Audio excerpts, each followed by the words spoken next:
Ahora hablaremos de la fisiopatología del ACV isquémico. El primer término que vamos a abordar va a ser la autorregulación cerebral. Entonces, ¿cuál es el mecanismo de autorregulación? La resistencia vascular cerebral se va a modificar haciendo una vasoconstricción o una vasodilatación para mantener el flujo sanguíneo cerebral acorde a las necesidades metabólicas cerebrales. Esta regulación está determinada principalmente por la presión parcial arterial de CO2, la presión arterial media, la presión parcial arterial de oxígeno, la adenosina, el pH local en menor medida. El rango de autorregulación, entonces, en condiciones normales se va a mantener el flujo sanguíneo cerebral. En cuanto al rango de autorregulación, entonces en condiciones normales se va a mantener este flujo sanguíneo cerebral constante con una presión arterial entre 50 a 150 milímetros de mercurio. Fuera de este rango, la autorregulación va a fallar. La alteración de la autorregulación en el contexto de una oclusión arterial va a desencadenar una progresión en tres estadios hemodinámicos.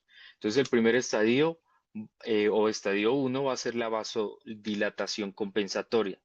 Va a haber un flujo sanguíneo cerebral que se mantiene constante mediante la dilatación máxima de las arterias y arteriolas que van a generar un aumento compensatorio del volumen sanguíneo cerebral y en este estadio las neuronas mantienen su función normal.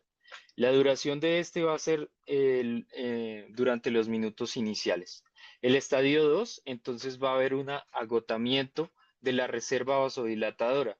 Ya se va a agotar la máxima vasodilatación y la fracción de extracción de oxígeno se incrementa para mantener un metabolismo cerebral que va a estar conservado pero comprometido. Las primeras alteraciones funcionales neuronales en este momento pues van a ser déficits silenciosos y en el estadio 3 vamos a tener una falla circulatoria colateral cuando vamos a disminuir el flujo sanguíneo cerebral por debajo de un umbral crítico que vamos a decir que va a ser entre 8 a 12 mililitros por 100 gramos por minuto y esta circulación tiene una falla que lleva a la muerte celular irreversible y comienza la transición a un infarto establecido. Ahora vamos a hablar de unos conceptos clave, el core y la penumbra isquémicas. Empezamos con el core isquémico, que va a ser el núcleo del infarto. Como una definición, va a ser la región con daño neuronal irreversible. Se va a caracterizar por tener un flujo sanguíneo cerebral menor de 8 a 10 mililitros por 100 gramos por minuto, que va a ser el umbral de isquemia irreversible. Vamos a tener una necrosis celular establecida, tenemos unos cambios estructurales que van a ser visibles en neuroimagen en pocas horas y dentro de las características temporales va a comenzar en los primeros minutos, especialmente de los primeros 3 a 5 minutos, va a progresar gradualmente hacia la periferia. Si no hay una reperfusión efectiva, se va a expandir continuamente y esto va a generar un aumento en su volumen. En cuanto a las alteraciones celulares en el core, vamos a tener una depresión del ATP cerebral, unos cambios iónicos irreversibles, una desintegración de membranas celulares, vamos a tener unos organelos dañados. En cuanto a la penumbra isquémica, que lo vamos a denominar el tejido en riesgo, por definición va a ser el tejido cerebral periférico con una alteración funcional pero potencialmente recuperable que va a rodear el core isquémico previamente descrito. Las características hemodinámicas, entonces vamos a tener un flujo sanguíneo cerebral de 10 a 20 mililitros por 100 gramos por minuto y por encima de este umbral de necrosis, pero pues igualmente va a estar comprometido. Vamos a tener un consumo aumentado de glucosa con metabolismo anaeróbico. Vamos a tener una irrigación mediante las arterias colaterales con una función neuronal alterada que vamos a denominar silenciosa eléctricamente, pero preservada estructuralmente. Dentro de la dinámica temporal de la penumbra, entonces puede existir horas después del evento isquémico, de 4 a 24 horas típicamente, va a progresar hacia necrosis de manera dinámica si no se restablece el flujo, va a ser vulnerable a las intervenciones terapéuticas, entonces aquí vamos a tener el tejido salvable y en este caso, pues vamos a tener un concepto clave que vamos a llamar mismatch, que también lo vamos a interpretar como una discrepancia. El mismatch positivo va a ser un volumen de penumbra que va a ser mayor al volumen del core.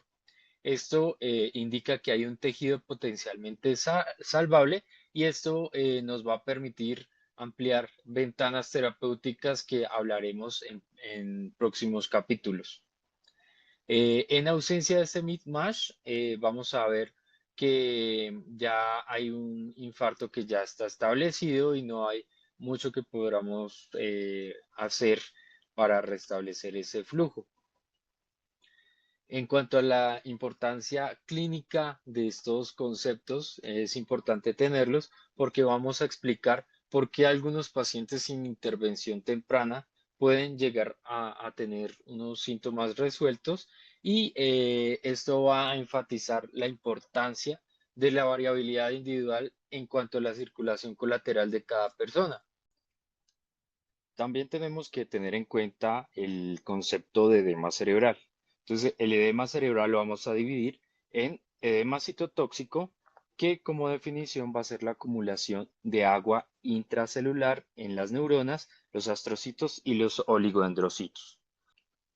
Como mecanismo, entonces vamos a tener un fallo de la bomba sodio-potasio ATPasa con una depresión secundaria de ATP, una entrada de sodio intracelular y el agua va a seguir osmóticamente este gradiente. Vamos a tener un edema hipotónico.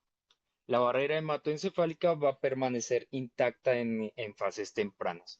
Entonces, en la cronología de este tipo de edema, va a comenzar en los primeros minutos de isquemia, va a progresar durante horas y va a ser reversible si se reperfunde tempranamente la lesión.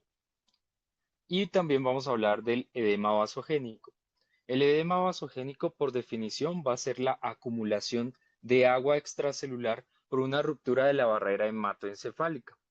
En cuanto al mecanismo, vamos a tener la lesión del endotelio capilar cerebral con aumento de la permeabilidad en las uniones estrechas de este, la extravasación del plasma, vamos a tener una presión coloidosmótica intersticial que va a estar aumentada, un fluido que va a acumularse en el espacio intersticial y en cuanto a la cronología, vamos a tenerla horas después de la isquemia. El pico de este edema vasogénico va a estar entre las 24 a las 72 horas. Puede contribuir a desplazamientos y herniaciones cerebrales. Puede ser reversible parcialmente, pero pueden quedar secuelas permanentes. En cuanto a una relación circular, entonces vamos a tener que el edema vasogénico puede aumentar la presión intracerebral y esto va a traer vasoconstricción que va a traer una disminución del flujo sanguíneo cerebral, generando hipoxia, activación de apoptosis y un mayor daño del que ya estaba.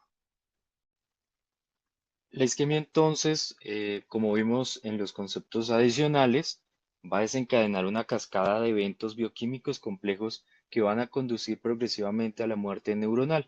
Acá tenemos un resumen que quedará consignado en el material de apoyo.